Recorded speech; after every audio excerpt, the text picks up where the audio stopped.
الكلام اللي هقوله ده ممكن يكون كلام غريب شويه، بس هو كالمعتاد انا على مسؤوليتي حضراتكم الشخصيه. النادي الاهلي خلص مع المدير الفني الجديد.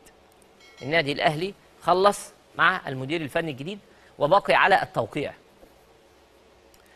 التوقيع. وحصل حديث ما بيني وما بين مسؤول من مسؤولي النادي الاهلي اللي ماسكين الملف ده، اللي في الملف ده. وكان الحديث لا يتضمن اي تفاصيل، لان انتوا عارفين الحته دي تبقى صعبه او معقده. ولكن اتقال لي كالاتي: هتجيب فلان، قال لي ما توجعش دماغك، ما هو اللي هيجي جه خلاص. قلت له يعني ايه؟ مش في اختيار بين 3 و4؟ قال لي يعني هو النادي الاهلي تفتكر ان مصر بقى لها فتره بتطلب رحيل كولر، واصل الماتش اللي جاي، واصل قبل افريقيا، واصل مش عارف ايه، وبعد كاس العالم، وقبل كاس العالم، وما الاهلي اخذ قرار لسه والبحث جاري، ولا اخذ قرار وهو عنده بدائل وعارف ومتكلم؟ قلت له من المفترض كده. قال لي المدير الفني خلص. المدير الفني خلص والبلان محطوطه، مين هيشتغل مع مين، والجهاز اللي موجود دلوقتي معروف متكلمين معاه مين هيكمل مع الراجل اللي جاي، والراجل اللي جاي هيكمل ازاي، ومين هيبقى موجود، ومين هينزل قطاع ناشئين. كل حاجه متهندله.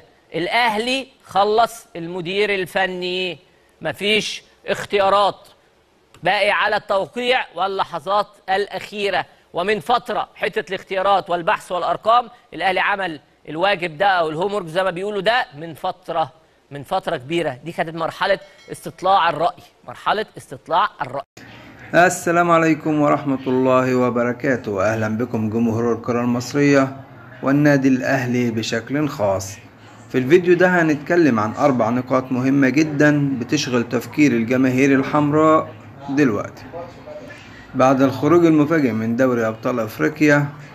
النقطة الأولى: مين هو المدير الفني الجديد اللي هيقود الأهلي؟ النقطة الثانية: مصير مارسيل كولر بعد الرحيل. موقف عماد النحاس من القيادة المؤقتة. المنافسة الشرسة على لقب الدوري المصري بين الأهلي وبيراميدز والزمالك. وقبل ما نبدأ في التفاصيل صلوا على النبي محمد عليه أفضل الصلاة والسلام، ويلا بينا نبدأ. أكد الإعلامي سيف زاهر أن النادي الأهلي أنهى توقيع العقود مع المدير الفني الأجنبي الجديد اللي هيكون بديل للسويسري مارسيل كولر، واللي رحل عن تدريب الفريق عقب الخروج من نصف نهائي دوري أبطال أفريقيا بعد التعادل مع فريق سان داونز بهدف لكل فريق. وقال سيف زاهر من خلال برنامجه ملعب أون: الأهلي أتم اتفاقه مع المدرب الأجنبي الجديد، وتم الاتفاق كمان على الأفراد اللي هيستمروا من الجهاز الفني الحالي، وفعلا العقود تم توقيعها بشكل رسمي. وبعد رحيل كولر الأهلي قرر الاستعانة بالكابتن عماد النحاس لتولي تدريب الفريق بشكل مؤقت لحين استلام المدير الفني الأجنبي الجديد مهامه بشكل كامل. وفي سياق متصل بدأ النادي الأهلي استعداداته لمباراته القادمة أمام حرس الحدود، واللي هتكون ضمن منافسات الجولة الرابعة من مرحلة المنافسة على لقب دوري نايل، والمقرر إقامتها يوم الأحد المقبل على استاد القاهرة الدولي. أما عن مستوى المنافسة فالدوري المصري دخل مراحله الحاسمة، ولسه الصراع مولع بين بيراميدز والأهلي والزمالك.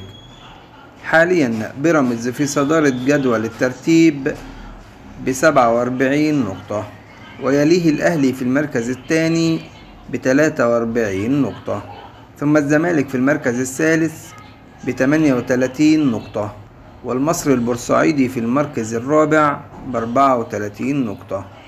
يبقى السؤال المهم: هل الأهلي يقدر يعوض جماهيره ويفوز بالدوري بعد خيبة الأمل الإفريقية؟ شاركونا رأيكم في التعليقات، وما تنسوش اللايك الجميل والاشتراك علشان توصلكم كل أخبار الكرة أول بأول. والسلام عليكم ورحمة الله.